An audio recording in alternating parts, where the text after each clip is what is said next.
The U.S. presidential race doesn't actually matter as much as people would like to think, except notably for one exception. The one thing that affects red states and blue states together is the state of the economy. So if a president comes in here and does a horrible job and spends a lot of money and builds a lot of deficit, that's felt across both red states and blue states. However, in modern history, we have seen states gain more and more autonomy and more rights as time has progressed. For example, states now have the right to decide on the case of abortion. During the Texas versus the federal government border fiasco, we saw Texas secure their own border. I'm convinced that this is just the tip of the iceberg of what will be eventually a move back to states' rights in the United States governmental system. Will this lead to a breakup like Yugoslavia or the balkanization of America? I could totally see that. I could totally see a scenario where California secedes from the Union if Trump wins, or if Texas secedes from the Union if Kamala Harris wins, or if both those states secede from the Union regardless within the near future.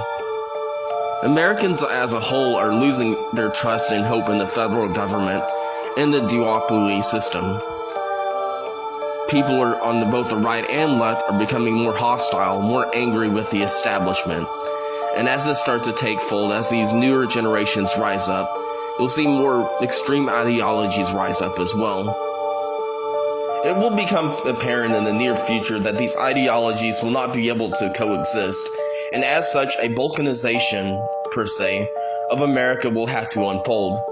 And there's lots of maps like this that you can look at, but essentially, the right-wing states would band together, and the left-wing states would try to stay together as well, at least when it makes sense.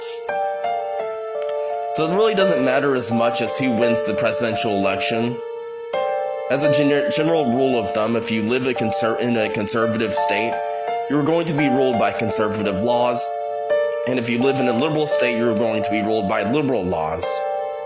It was incredible to me how states over the last few years have gained so much autonomy despite Joe Biden being a centralized authoritarian figure who did not place an emphasis on states' rights. But regardless, states have been getting more rights. This leads me to believe that states will be becoming more autonomous as time progresses, and there's little to nothing anyone can do about it to change it. The inevitable collapse of America will kind of go like the collapse of the Austrian-Hungarian Empire or the Yugoslavian Empire, in that people will gradually lose hope and trust in the federal government, choosing instead to create their own micronations out of it. But tell me your thoughts below.